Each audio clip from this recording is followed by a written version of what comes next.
Hello friends, welcome to ராதர்ஸ் kitchen. நான் உங்கள் ஏம்மா பேசுகிறேன்.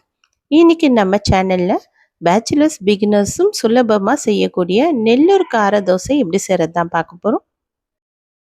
ஃப்ரெண்ட்ஸ், இந்த ரெசிபியை ரொம்ப சுலபமாக செஞ்சிடலாம். இது செய்கிறதுக்கு 10 நிமிஷம் கூட ஆகாது. இந்த ரெசிபி எப்படி செய்யலான்னு வீடியோக்குள்ளே போய் பார்க்குறதுக்கு முன்னாடி நம்ம சேனலை இப்போ தான் முதன்முறையாக பார்க்குறீங்கன்னா சப்ஸ்கிரைப் பண்ணிவிட்டு கூட பெல் ஐக்கனை கிளிக் பண்ணிவிட்டு பாருங்கள் ஃப்ரெண்ட்ஸ். அப்போ தான் நான் போடுற வீடியோலாம் உங்களுக்கு நோட்டிஃபிகேஷனாக வரும். இப்போ வாங்க வீடியோக்குள்ளே போகலாம்.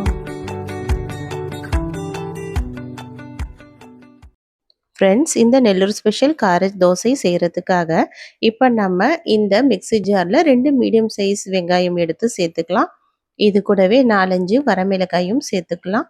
இது கூட 2 மீடியம் சைஸ் தக்காளி எடுத்து இதையும் சேர்த்துட்டு, இது கூடவே 5-6 பல்லு பூண்டு, தேவையான அளவுக்கு உப்பு சேர்த்துட்டு இப்போ இதை நல்லா அரைச்சி எடுத்துக்கலாம். அரைக்கிறதுக்கு முன்னாடி 1/2 ஸ்பூன் அளவுக்கு காஷ்மீரி சில்லி பவுடரும் சேர்த்துட்டு நான் அரைச்சி எடுத்துக்கிறேன்.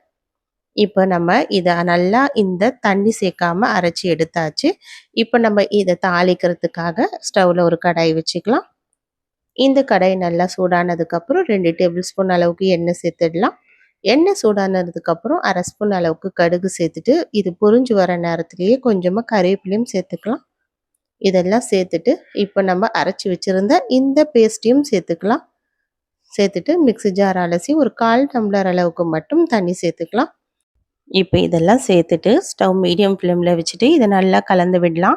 நம்ம சேர்த்துருக்க இந்த வெங்காய தக்காளியோட பச்சை வாசனைலாம் நல்லா போகிற அளவுக்கு நல்லா ஒரு 2-3 நிமிஷம் ஸ்டவ் மீடியம் ஹை ஃப்ளேமில் மாற்றி மாற்றி நல்லா கொதிக்க வைப்போம்.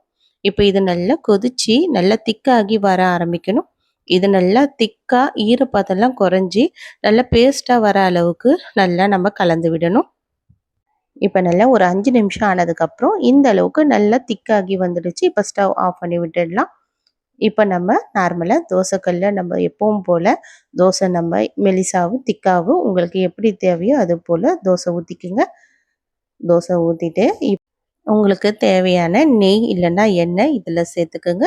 சேர்த்துட்டு இப்போ இதை நல்லா இது போல் நல்லா ஸ்ப்ரெட் பண்ணி விட்டதுக்கு அப்புறமா இப்போ நம்ம ரெடி பண்ணி வச்சுருந்தல இந்த கார சட்னி அதையும் எடுத்து இதில் சேர்த்துக்கலாம். உங்களுக்கு எந்த அளவுக்கு நீங்கள் காரம் சாப்பிடுவீங்களோ அந்த அளவுக்கு இது போல் இது மேலே ஃபுல்லாக ஸ்ப்ரெட் பண்ணி நல்லா தடவி விட்டுக்குங்க. இது நல்லா தடவி விட்டுட்டு ஒரு 2 நிமிஷம் சவக்க வச்சு திருப்பி போடாமல் எடுத்தால் நெல்லூர் ஸ்பெஷல் கார தோசை ரெடி. தேங்க்யூ.